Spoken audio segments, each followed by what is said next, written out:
ನಮಸ್ತೆ ಮಿತ್ರರೇ, ನಿನ್ನೆ ಕೃಷ್ಣಾಷ್ಟಮಿಯ ಅವಲಕ್ಕಿಯ ಲಡ್ಡು ಹೇಗೆ ಮಾಡುವುದೆಂದು ತೋರಿಸಿಕೊಟ್ಟಿದ್ದೇನೆ. ನಿಮ್ಮ ಪ್ರೋತ್ಸಾಹ ನನಗೆ ಬಹಳ ಬಂದಿದೆ ಅಂತ ನೋಡಿ ನನಗೆ ಬಹಳ ಖುಷಿಯಾಯಿತು.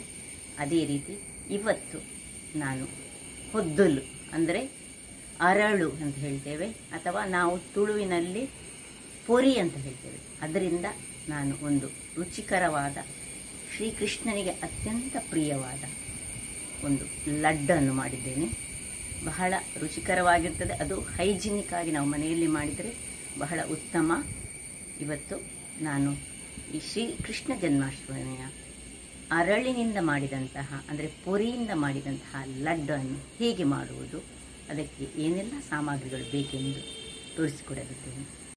ನಮಸ್ತೆ ಮಿತ್ರರೇ, ಇವತ್ತು ಕೃಷ್ಣ ಜನ್ಮಾಷ್ಟಮಿಯ ಪ್ರಯುಕ್ತ ನಿನ್ನೆ ಒಂದು ಉಂಡೆ ಆಯಿತು. ಇವತ್ತು ಇನ್ನೊಂದು ರೀತಿಯ ಉಂಡೆ ಅಂದರೆ ಪೊರಿಯ ಉಂಡೆ, ಅರಳಿನಿಂದ ಮಾಡಿದಂತಹ ಉಂಡೆ. ಬಹಳ ಫೇಮಸ್ ಉಡುಪಿ ಮತ್ತು ಮಂಗಳೂರಿನಲ್ಲಿ. ಕೃಷ್ಣನಿಗೆ ಅತ್ಯಂತ ಪ್ರಿಯವಾದದ್ದು. ಹೇಗೆ ಅವಲಕ್ಕಿ ಪ್ರಿಯವೋ ಅದೇ ರೀತಿ ಈ ಅರಳಿನ ಉಂಡೆಯು. ಈ ಅರಳಿನ ಉಂಡೆಯನ್ನು ನಾವು ಅಷ್ಟಮಿ ಉಂಡೆ ಹಿಡಿಯೇ ಕರೆಯುವುದು. ಹಾಗಾದರೆ ಇದನ್ನು ಹೇಗೆ ಮಾಡೋದು ಎಂದು ನೋಡೋಣ. ಇಲ್ಲಿ ನೋಡಿ, ನಾನಿಲ್ಲಿ 100 ಗ್ರಾಮ್ಸ್ನಷ್ಟು ಅರಳನ್ನು ತೆಗೆದುಕೊಂಡಿದ್ದೇನೆ. ಪೊರಿ ಅಂತ ಹೇಳ್ತೇವೆ ನಾವು ತುಳುವಿನಲ್ಲಿ. ಮತ್ತು ಒಂದು 25 ಗ್ರಾಮ್ಸ್ನಷ್ಟು ಕಪ್ಪು ಎಳ್ಳು, ಒಂದು 20 ಗ್ರಾಮ್ಸ್ನಷ್ಟು ಇದು ನೆಲಗಡಲೆ. ಇದು ನಮ್ಮದು ಈ ಚೆನ್ನ ಬ್ಯಾಟರ್ ಅನ್ನು ಉಂಟಲ್ಲ, ಬೇಸನನ್ನು ಮಾಡಿ ಅದರಿಂದ ನಾವು ಈ ಚಕ್ಕುಲಿ ಒತ್ತುವುದರಲ್ಲಿ ಮಾಡಿಟ್ಟಂತಹ ಈ ಶೇವ್, ದಪ್ಪ ಶೇವ್ ಸ್ವಲ್ಪ ಬೇಕು. ಇದನ್ನು ಸುಲಭ ಮಾಡಲಿಕ್ಕೆ ಈ ಕಡಲೆ ಹುಡಿಯನ್ನು ಸ್ವಲ್ಪ ಉಪ್ಪು ಹಾಕಿ ನೀರಿನಲ್ಲಿ ಗಟ್ಟಿಯಾಗಿ ಕಲಡಿಸಿ ಚಕ್ಕುಲಿ ಒತ್ತುವಂತಹ ಅದರಲ್ಲಿ ಸಣ್ಣ ಸಣ್ಣ ಒತ್ತುವುದು ಬರ್ತದೆ, ಅದರಲ್ಲಿ ಮಾಡಿದರೆ ಆಗ್ತದೆ ಇದು. ಮತ್ತು ಬೆಲ್ಲ ಬೇಕು ನಮಗೆ. ಎಷ್ಟು ನಾವೀಗ 100 ಗ್ರಾಮ್ಸ್ ಅರಳು ತೆಗೆದುಕೊಂಡ್ರೆ ಇದರ 80 ಗ್ರಾಮ್ಸ್ನಷ್ಟು ಬೆಲ್ಲ ಬೇಕು. ಮತ್ತು ಇದು ಆಪ್ಷನಲ್ ಕಾರ್ಡಮಮ್ ಅಂದರೆ ಏಲಕ್ಕಿ. ಹಾಗಾದರೆ ಮೊದಲಿಗೆ ನಾನು ಇದನ್ನು ಎರಡನ್ನು ಪೌಡರ್ ಮಾಡಿ ತರ್ತೇನೆ ವೀಕ್ಷಕರೇ. ಇಲ್ಲಿ ನೋಡಿ, ಇದನ್ನು ಬ್ಯಾಚ್ನಲ್ಲಿ ನಾನು ನೋಡಿ ಸುರಿಗೆ ಒಂದು 100 ಗ್ರಾಮ್ಸ್ ಅಲ್ಲ 50 ಗ್ರಾಮ್ಸ್ ಒಂದು ಸುರಿಗೆ ಪೌಡರ್ ಮಾಡ್ತೇನೆ. ಇದರೊಟ್ಟಿಗೆ ನಾನು ಆಗ ತುಪ್ಪ ಹೇಳಲಿಕ್ಕೆ ಮರ್ತೇನೆ. ತುಪ್ಪ ನಮಗೆ ಸ್ವಲ್ಪ ಬೇಕಾಗ್ತದೆ ನೋಡಿ. ಇದೀಗ ಒಂದು ಸರ್ತಿ ಇದು ಮಾಡಿ ಇನ್ನೊಂದು ಸರ್ತಿ ಇನ್ನೊಂದು ಬ್ಯಾಚಲ್ಲಿ ಪೌಡರ್ ಮಾಡಿ ತರ್ತೇನೆ ವೀಕ್ಷಕರೇ. ಒಂದು ಬ್ಯಾಚ್ ಆಯಿತು ನೋಡಿ, ಇದು ಎರಡನೇ ಬ್ಯಾಚ್. ತುಂಬ ಪೌಡರ್ ಆಗಬೇಕಂತಿಲ್ಲ, ಸ್ವಲ್ಪ ಹದದಲ್ಲೇ ಆದರೆ ಸಾಕು. ನಿಮಗೆ ಪೌಡರ್ ಮಾಡಿದ್ದೇ ಸಿಗ್ತದೆ ಇದರಲ್ಲಿ, ಯಾವುದರಲ್ಲಿ ಮಾರ್ಕೆಟ್ನಲ್ಲಿ. ಆದರೆ ಒಂದು ಇದರಲ್ಲಿ ಸಹ ನೋಡಿ ಹೊಟ್ಟು ಇರ್ತದೆ ಅದರದ್ದು. ಅದರಿಂದಾಗಿ ಪೌಡರ್ ಮಾಡಿದ್ರಲ್ಲಿ ಅವರು ಪೌಡರ್ ಮಾಡುವಾಗ ಹೊಟ್ಟನ್ನು ಒಟ್ಟಿಗೆ ಮಿಕ್ಸ್ ಮಾಡ್ತಾರೆ. ಅದರಿಂದಾಗಿ ನಾವು ಮನೆಗೆ ಇಂಥದನ್ನೇ ತಂದು ಮಾಡಿದರೆ ಬಹಳ ಉತ್ತಮ. ಇದರಲ್ಲಿ ಸಹ ಇರ್ತದೆ. ಇದನ್ನು ಹೆಕ್ಕಿ ಕ್ಲೀನ್ ಮಾಡಿ ಮತ್ತೆ ಮಾಡಬೇಕು. ಇಲ್ಲದಿದ್ದರೆ ಒಂದೊಂದು ಹೊಟ್ಟು ತುಂಬ ಇರ್ತದೆ, ಒಂದೊಂದಲ್ಲ ತುಂಬ ಹೊಟ್ಟುಗಳಿರ್ತದೆ. ಅದರಿಂದಾಗಿ ಈಗ ಇದನ್ನು ಮಾಡುವ ಮೊದಲು ನೀವು ಕ್ಲೀನ್ ಮಾಡಿ ಮಾಡಿಕೊಳ್ಬೇಕು. ಈಗ ಇದನ್ನು ಬದಿಗಿಟ್ಟು ಇಲ್ಲಿ ನೋಡಿ ಒಂದು ಗ್ಯಾಸ್ ಆನ್ ಮಾಡಿದ್ದೇನೆ. ಇದರಲ್ಲಿ ನಾನು ಎಳ್ಳನ್ನು ಹುರಿತೇನೆ. ಕಪ್ಪು ಎಳ್ಳು, ನೀವು ಬಿಳಿ ಎಳ್ಳು ಸಹ ಹಾಕ್ಬೋದು, ಯಾವ ಎಳ್ಳು ಸಹ ಆಗ್ತದೆ.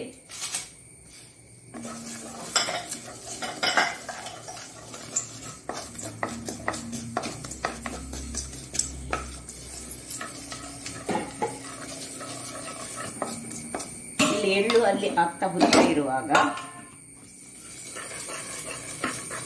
ಇಲ್ಲಿ ನಾನೊಂದು ಗ್ಯಾಸ್ ಅನ್ನು ಆನ್ ಮಾಡಿ ಬೆಲ್ಲವನ್ನು ನೀರು ಮಾಡಲಿಕ್ಕೆ ಇಡ್ತೇನೆ. ಇಲ್ಲಿ ನೋಡಿ ಬೆಲ್ಲ ಹಾಕ್ತೇನೆ.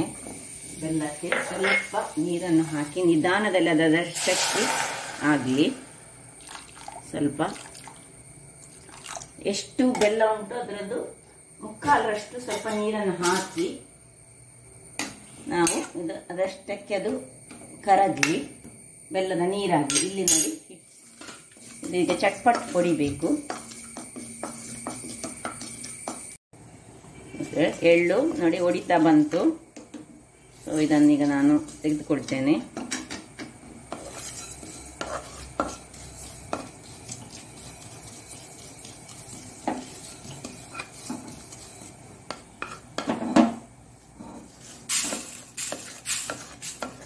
ಈಗ ಇದೇ ಬಾಣಲೆಯಲ್ಲಿ ನಾವು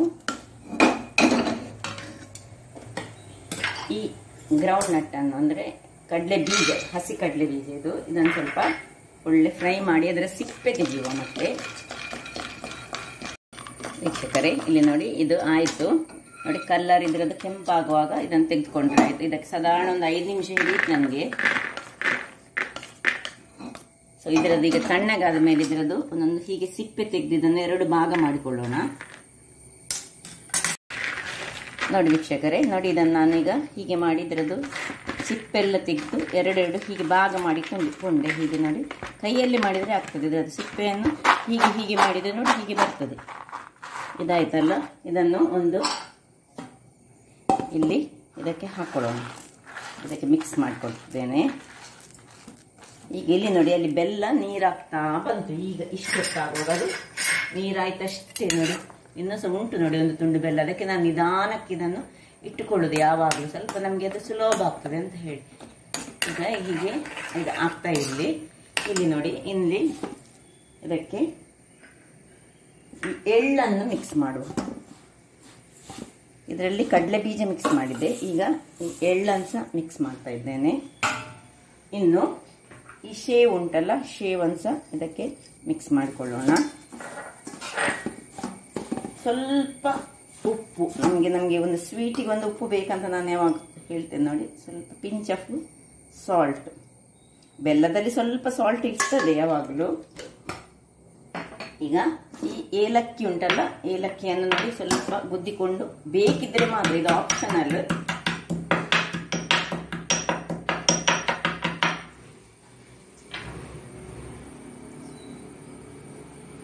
ಸ್ವಲ್ಪ ಹಾಕೊಳ್ಳೋಣ.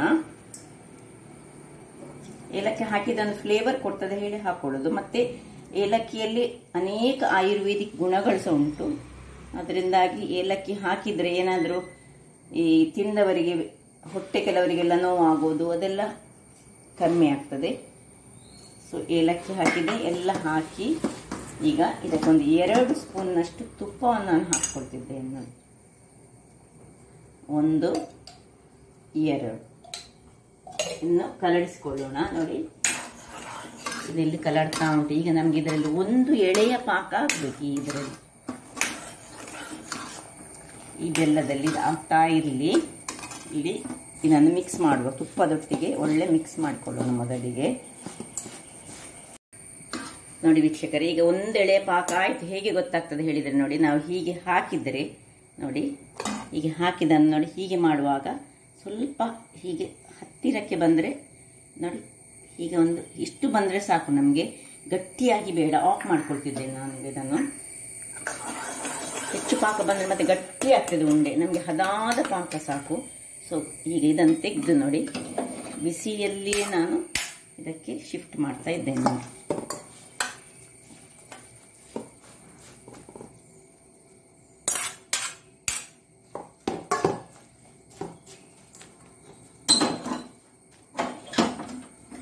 ಬಿಸಿ ಬಿಸಿಯೇ ಉಂಟು. ಈಗ ಎಲ್ಲ ಒಳ್ಳೆ ಮಿಕ್ಸ್ ಮಾಡಿಕೊಳ್ಳೋಣ. ಕೂಡಲೇ ಈಗ ಉಂಡೆ ಕಟ್ಟಿಕೊಳ್ಬೇಕು.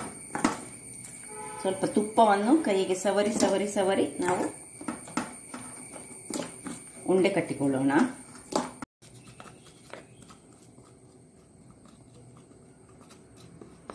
ನೋಡಿ ಆಯ್ತು, ಎಲ್ಲ ಮಿಕ್ಸ್ ಮಾಡಿಕೊಂಡಾಯ್ತು. ಇನ್ನು ಸ್ವಲ್ಪ ಈಗ ಇದರ ಮೇಲೆ ಸ್ವಲ್ಪ ತುಪ್ಪವನ್ನು ಹಾಕ್ಕೊಳ್ತಿದ್ದೇನೆ ನಾನು. ಮತ್ತೆ ನನ್ನ ಕೈಗೆ ಸ್ವಲ್ಪ ತುಪ್ಪವನ್ನು ಹೀಗೆ ಸವರಿಕೊಂಡು ಒಂದೊಂದಾಗಿ ಉಂಡೆ. ಸ್ವಲ್ಪ ಬಿಸಿ ಉಂಟು. ಈಗ ಸ್ವಲ್ಪ ತಣ್ಣಗೆ ಆಗಿದೆ. ಸ್ವಲ್ಪ ತಣ್ಣಗಾಗದೆ ಕಟ್ಟಲಿಕ್ಕೆ ಆಗುದಿಲ್ಲ ವೀಕ್ಷಕರೇ. ನೋಡಿ ಎಷ್ಟೆಷ್ಟು ದೊಡ್ಡ ಉಂಡೆಗಳಾಗಿ ಬೇಕು ಅಷ್ಟಷ್ಟು ದೊಡ್ಡ ಉಂಡೆಗಳಾಗಿ ನಾವು ಕಟ್ಟಿಕೊಳ್ಳೋಣ.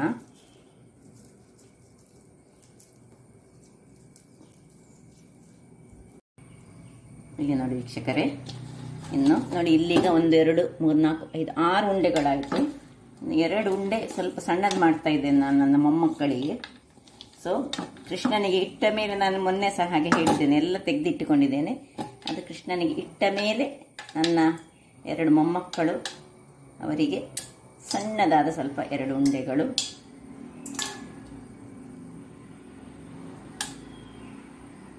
ಎಲ್ಲ ದೊಡ್ಡ ದೊಡ್ಡ ಉಂಡೆಗಳೊಟ್ಟಿಗೆ ಒಂದು 2 ಸಣ್ಣ ಉಂಡೆಗಳನ್ನು ಮಾಡ್ತಾ ಇದ್ದೇನೆ. ಸ್ವಲ್ಪ ಒತ್ತಿ ಒತ್ತಿ ಮಾಡಿಕೊಳ್ಬೇಕು. ಸ್ವಲ್ಪ ನಿಮಗೆ ಅಂಟುತ್ತದೆ ಆದರೆ ನೀವು ಕೈಗೆ ಸ್ವಲ್ಪ ತುಪ್ಪವನ್ನು ಸವರಿಕೊಂಡು ಮಾಡಿದರೆ ಸಹ ಆಗ್ತದೆ. ಮತ್ತು ನೀವು ಬೆಲ್ಲವನ್ನು ಇನ್ನು ಹೆಚ್ಚು ಎಳೆಯ ಪಾಕ ಮಾಡಲಿಕ್ಕೆ ಹೋಗಬೇಡಿ. ಸಣ್ಣ ಒಂದು ಎಳೆ ಮಾತ್ರ ಸಾಕಾಗ್ತದೆ ವೀಕ್ಷಕರೇ. ಯಾಕೆ ಹೇಳಿದರೆ ಇಲ್ಲದಿದ್ದರೆ ಈ ಗಟ್ಟಿಯಾಗಿ ಇದನ್ನು ತಿನ್ನಲಿಕ್ಕೆ ಆಗುವುದಿಲ್ಲ. ಈಗ ನೋಡಿ ಎಷ್ಟು ಮೃದುವಾಗಿ ಉಂಟು ನೋಡಿ. ಅದರಿಂದಾಗಿ ಪಾಕ ಮಾಡುವಾಗ ನೀವು ಹೆಚ್ಚಾಗಿ ಗಟ್ಟಿ ಮಾಡಲಿಕ್ಕೆ ಹೋಗಬೇಡಿ. ಹಾಗಾದರೆ ನೋಡಿದ್ರಲ್ಲ ವೀಕ್ಷಕರೇ, ನೋಡಿ ಸುಲಭ. ಇದೆಲ್ಲ ನಾವು ಹೈಜಿನಿಕ್ ಆಗಿ ನಮ್ಮ ಮನೆಗಳಲ್ಲಿ ನಾವು ದೇವರಿಗೆ ಅರ್ಪಿಸಿದರೆ ಬಹಳ ಉತ್ತಮ ಅಂತ ನನ್ನ ಭಾವನೆ. ಹಾಗಾದರೆ ನೋಡಿ, ಒಂದು 100 ಗ್ರಾಮ್ಸ್ನಷ್ಟು ನಾನು ಅರಳು ತೆಗೆದುಕೊಂಡದ್ದು, ಅದರಲ್ಲಿ ಪುರಿ ತೆಗೆದುಕೊಂಡದ್ದು, ಅದರಲ್ಲಿ 1 2 3 4 5 6 7 8 ಉಂಡೆಗಳನ್ನು ನಾನು ಮಾಡಿಕೊಂಡಿದ್ದೇನೆ. ಹಾಗಾದರೆ ನೋಡಿದ್ರಲ್ಲ ವೀಕ್ಷಕರೇ, ಈ ಕುಕಿಂಗ್ ಚಾನಲ್ ನಿಮಗೆ ಇಷ್ಟ ಆದರೆ ಬೋಳೂರು ಸುವರ್ಣ ಚಾನಲನ್ನು ಲೈಕ್ ಮಾಡಿ, ಶೇರ್ ಮಾಡಿ ಹಾಗೂ ಸಬ್ಸ್ಕ್ರೈಬ್ ಮಾಡಿ ಹಾಗೂ ನನ್ನ ಇನ್ಸ್ಟಾಗ್ರಾಮ್ ಪೇಜನ್ನು ಫಾಲೋ ಮಾಡಿ. ಧನ್ಯವಾದಗಳು.